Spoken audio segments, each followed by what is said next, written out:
Assalamualaikum warahmatullahi wabarakatuh. Perkenalkan, nama saya Wadi Srianti dengan stambuk N1D11912. Baiklah, di sini saya akan memaparkan materi dari saya, yaitu analisis wacana kritis yang berjudul Melindungi Rakyat dari Dominasi Penguasa. Segitiga penguasa dunia terbagi menjadi 3 bagian. Yang pertama yaitu administration. Contohnya itu menguasai kebijakan politik kenegaraan, mengarahkan kebijakan negara untuk kepentingan negara. Yang kedua itu business. Contohnya itu menguasai sektor ekonomi kapital, mengarahkan modal dan pasar untuk keuntungan bisnis. Dan yang ketiga itu communication. Contohnya itu menguasai informasi, mengarahkan opini publik sesuai kepentingan. Relasi pengusaha rakyat terdiri atas 2 bagian. Yang pertama itu relation der angel. Political power, contohnya itu pemegang otoritas politik pemerintah. Business power, contohnya itu pemegang otoritas usaha, bisnis, dan kapital. Social power, contohnya itu civil society atau masyarakat bersaya.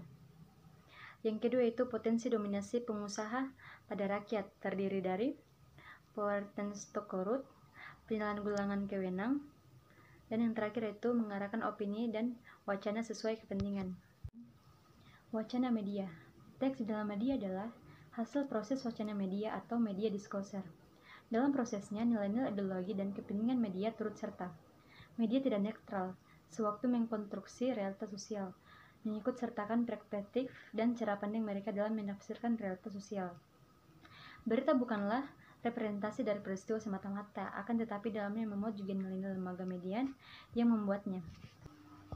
Analisis wacana kritis terbagi menjadi 3 bagian. Yang pertama itu memandang bahwa media harus ditempatkan sebagai ruang atau forum publik atau public forum yang bebas, di mana setiap unsur masyarakat berkompetisi untuk mewacanakan simbol-simbol yang mempresentasikan ideologi.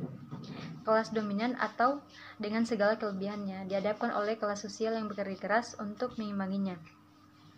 Yang kedua yaitu media ternyata bukan lembaga netral. Dan yang ketiga yaitu pada dasarnya memimpikan sebuah lingkungan bebas tanpa prestasi untuk sebuah pihak yang berkepentingan dengan media massa.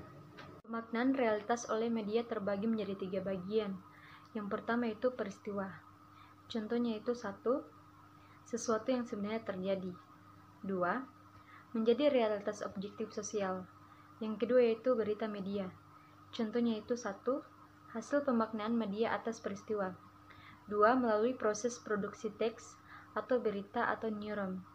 3. Menjadi realitas simbolik sosial. Yang ketiga itu resepsi publik. 1. Interpretasi audiens atas teks dalam media. 2. Melalui proses konsumsi.